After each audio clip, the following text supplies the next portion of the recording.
चीन से इस वक्त की बड़ी खबर सामने आ रही है। भारी बारिश ने देश के कई हिस्सों में तबाही मचा दी है।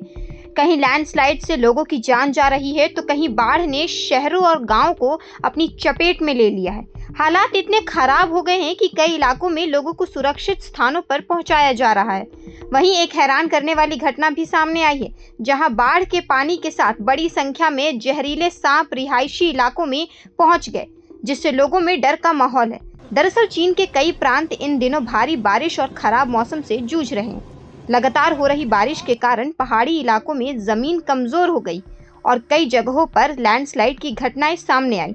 पहाड़ों से अचानक मलबा नीचे आने से सड़कें बंद हो गई और कई इलाकों का संपर्क भी टूट गया।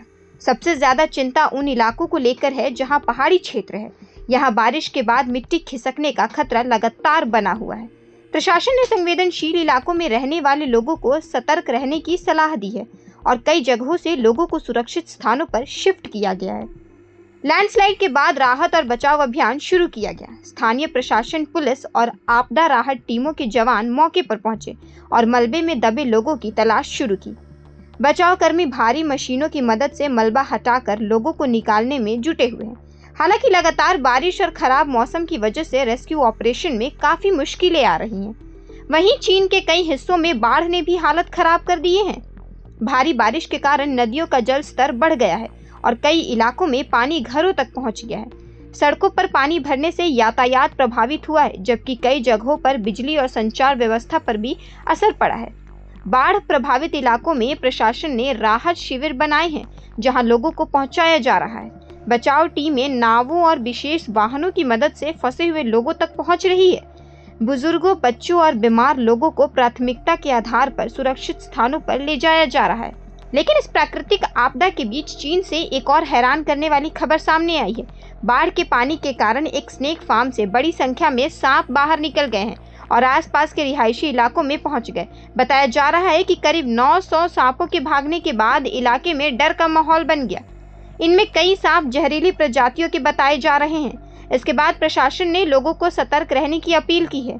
स्थानीय लोगों से कहा गया है कि अगर कहीं सांप दिखाई दे तो उसे पकड़ने या मारने की कोशिश ना करें, बल्कि तुरंत संबंधित विभाग को इसकी जानकारी दें। सांपों को पकड़ने के लिए विशेष टीमों को लगाया गया है। ये टीमें घरों, गलियों और आसपास के इलाकों में जाकर सांपों की तलाशी कर रहे हैं। बाढ़ के बाद यह स्थिति प्रशासन के लिए एक नई चुनौती बन गई है, क्योंकि एक तरफ जहां लोगों को पानी से बचाना है, वहीं दूसरी तरफ जहरीले जीवों से भी सुरक्षा सुनिश्चित करनी है। मौसम की स्थिति को देखते हुए चीन के कई इलाकों में अलर्ट जारी किया गया है। मौसम विभाग ने आने वाले दिनों में भी भारी बारिश की संभावना जताई है। प्रशासन ने लोगों से अपील की है कि वे नदी, पहाड़ी और जल भराव वाले इलाकों से दूर रहें। चीन सरकार ने भी प्रभावित क्षेत्रों में राहत और बचाव कार्य तेज करने के निर्देश दिए हैं। अधिकारियों को कहा गया है कि लोगों की सुरक्षा को सबसे पहली प्राथमिकता दी जाए और प्रभावित इलाकों में जरूरी मदद जल्द से जल्द पहुंचाई जाए। चीन में बारिश और बाढ़ की घटनाएं हर साल सामने आती है, लेकिन इस बार कई इलाकों में हालात ज्यादा चुनौतीपूर्ण नजर आ रहे हैं। पहाड़ी क्षेत्रों में लैंडस्लाइड, निचले इलाकों में बाढ़ और अब सांपों के रिहायशी इलाकों में पहुंचने से लोगों की परेशानी और बढ़ गई है। फिलहाल सबसे बड़ी खबर यही है कि चीन इस वक्त भारी बारिश से पैदा हुई कई समस्याओं से जूझ रहा है। लैंडस्लाइड और बाढ़ से प्रभावित इलाकों में राहत और बचाव अभियान जारी है, जबकि सांपों के फैलने से नई चुनौती खड़ी हो गई है।